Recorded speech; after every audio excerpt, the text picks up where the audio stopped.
Welcome to Mishna study Masechet Kilayim, Perek Zayin, Mishna Vav. In this Mishna, we're going to speak about an anas. An anas is someone who comes as a forceful occupier. He comes and just squats, takes over someone's territory. He's a bully. And he comes and he goes and he plants grain in your vineyard. What do you do?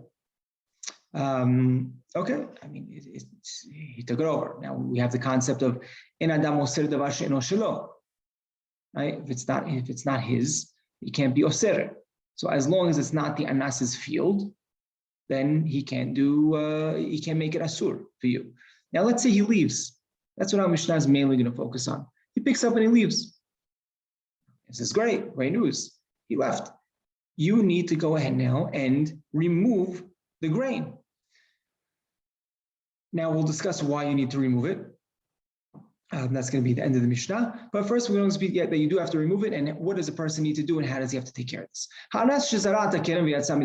anas that came, this forceful occupier that came, he sowed the field with grain, he sowed the vineyard with grain, and now there's Kilayim in the field, and now he left.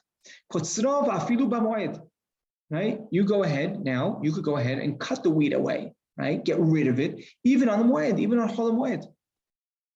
Now, ad kama, no, usually Chol Moed, right? You're not supposed to work the field. You're not supposed to cut. You're not supposed to harvest on a Chol Moed. Even so, you're allowed to do so in this scenario. Ad kama unoten ha'poalim. How much is he supposed to pay the workers? How much more does he need to pay the workers? Right? Workers aren't necessarily going to want to work on Chol Moed.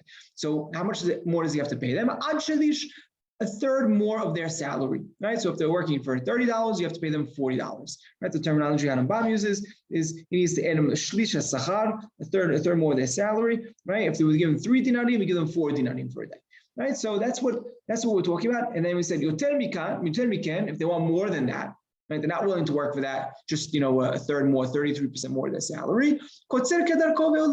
Then the owner of the field, he slowly goes, at his own pace, and he cuts away the kilayim, slowly, even if it takes him longer than that, and it goes into, it passes the moed, and it takes him that long. At what point is this person considered an anas? Now, why is this important? So seemingly, according to Rambam, we need to know when this person is considered a forceful occupier. Because once he becomes the occupier, then it's going to be considered his field. And anything that he plants in his field, even though this bully took it over and he stole it, it's still going to be his. That when he's planting it, it's going to be considered kilayim. Because if it wasn't the case, last Mishnah we just said, right? If it's not his, and someone just came into the field and he just threw grain into your vineyard, that doesn't do anything. Right? We said it doesn't do anything according to the Bioser and Bishimon. So at what point does the field become this forceful occupier's field? And how the Mishnah answers, Meshayishka. Meshayishka, Rambam explains, right? When the owner of the vineyard needs to hide.